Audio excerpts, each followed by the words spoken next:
Поэтому основная задача – это создать бренд Нур-Султана как столицы Великой Степи. То есть многие народы, которые сегодня здесь будут показывать свое мастерство, они все, многие из них выходцы из этого региона. В прошлом году у нас было 8 команд, порядка 90 человек приехали. То есть это традиционно были наши соседи. В этом году, я говорю, самый такой приятный сюрприз для нас — участие южнокорейской команды. То есть большая, сильная южнокорейская команда. И команда из Ирана, кстати, причем наши соотечественники, которые живут в провинции Гулистан, присоединились. И популярность, безусловно, растет, потому что раз растет количество участников, значит растет профессиональный интерес.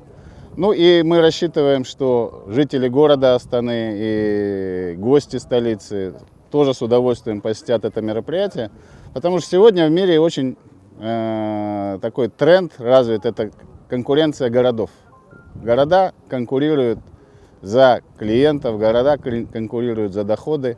И для того, чтобы быть конкурентным в современном, так сказать, соревновании городов, нужно, помимо развитой инфраструктуры, иметь какие-то вот такие изюминки в виде подобных фестивалей.